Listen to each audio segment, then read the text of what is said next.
After Germany was divided in two halves after World War II, a state-owned studio named DEFA, D-E-F-A, was established in East Germany. And this studio made hundreds of films of various genres, crime thrillers, dramas, westerns, but they also made some very unusual films about utopian societies, and they saved those for one genre in particular, and that brings us to today's episode. This is the Kazdoy Closet. I'm Kazdoy. That's my closet full of all the stuff that I love, and today a look at this box set from Eureka. It's Strange New Worlds, Science Fiction at DEFA. Let's check it out. Let's begin by looking at each film briefly, and then at the end I'll say more about the box set in general. So we're going to start with The Silent Star, also known as First Spaceship on Venus. It's from 1960, and like every film in this set, it's in German with English subtitles, and it's in color, and it's about 90 minutes or so. This is about an alien artifact that is discovered on Earth, and it's found that it came from Venus, so a team of astronauts heads out to investigate. This one is the most reminiscent of American sci-fi films from the 50s and 60s. Visually, it looks like films and posters and artwork from that era, and the very fun special effects include matte paintings and miniatures and animation. There's a strong message about the perils of atomic war, just like those films, and it never really reaches the level of the best science fiction films from America and England in the 50s and 60s, but it tries hard to get there. It's pretty close.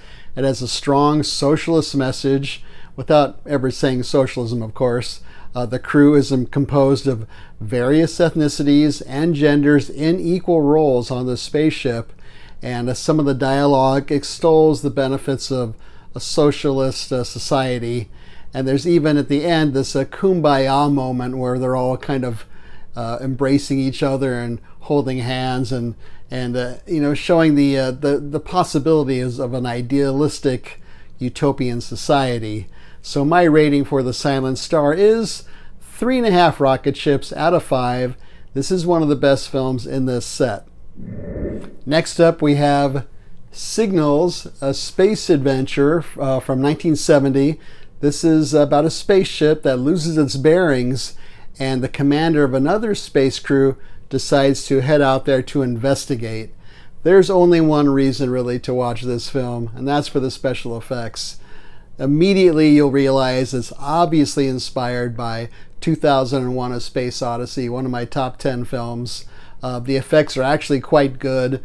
The exteriors of the spacecrafts and the interiors as well, and the scenes of the crew members inside floating around gravity free, all done quite well actually, but the rest of it's pretty bad.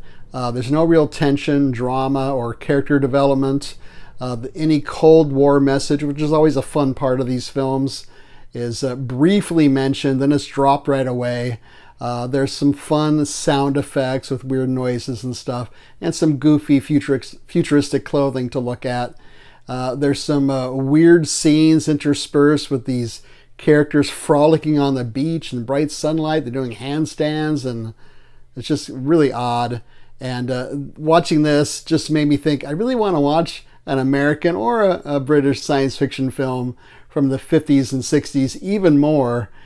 Even the bad ones, because at least they have some kind of charm and some kind of sense of humor to them. So my rating for Signals, a Space Adventure, 1.5 rocket ships out of 5, and that's really just for the special effects. The third film in our set is Illumia from 1972. This is about 8 space cargo ships that disappear without a trace, so a scientist decides to order a flight to investigate what happened.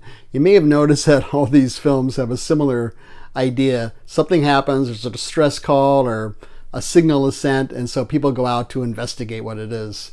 It's an interesting concept in this film regarding where those 8 cargo ships went, and I'm not going to spoil it and tell you where they did go, but it also reinforces the idea of a more perfect society like communism or socialism or a combination of the two. It does fall apart though because there's some really weird editing and some poor pacing here, and so these random psychedelic images pop up out of nowhere. The main couple are very thin characters. We really don't care about them. They have this meet cute at this restaurant, and then yes, once they are having a relationship, there's a scene of them on the beach running toward each other in slow motion interminably until they finally embrace. So pretty bad. The elements I did like about this film is it does pick up during the last 30 minutes, and the mystery of where the spaceships went, like I said, is interesting. It's food for thought. And the technology, I liked how they showed it. It looked used and kind of grungy and kind of lived in instead of very pristine and perfect and spotless. But my rating for Ilamia is 2.5 rocket ships out of 5. The final film in this box set is In the Dust of the Stars from 1976. This is about a spaceship crew that visits a planet when they receive a distress call, and eventually they discover the dark secrets of this alien society. This is a pretty insane film, and it's reminiscent of certain other films. The first thing I thought of was Barbarella, because the costumes are just weird and wacky. They're full of jumpsuits and pantsuits and glittery outfits and pastels, then some bold colors, a lot of vinyl or leather. I'm not sure what they use in here. And there's a few dance sequences featuring semi-nude women. It's not as overtly campy or silly as Barbarella, but it's kind of close. The second thing I thought of was the original film of The Time Machine, because it has a similar theme of these decadent, hedonistic upper class, and then the underground workers toiling away. The third thing I thought of was Star Trek, the original series, just how the crew interacted with each other. This is probably the loosest film and in the whole set here. There's even a female captain, which is unusual. And they're trying to help other civilizations like the original Star Trek did. And there's a message like that series had about, being honorable and doing the right thing and justice and all that kind of stuff. Overall, in this film, there's 3 groups. There's the socialist crew. They're the good guys. Then there's the decadent and hedonistic capitalists. They're the villains. And then there's the lower class being exploited by the capitalists. My rating for this one is almost a 4. I'm going to give it 3.5 rocket ships. There's lots of WTF moments here. This is the one I'd probably watch again first out of the 4 films in this set. So what's in this box set? This is from Eureka. It is Region B. There are 4 films on 3 discs. The Silent Star, I believe, gets its own separate disc.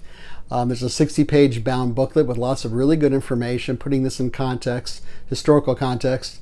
There's reversible artwork. I was switching it around so I could show you artwork for each of the films here.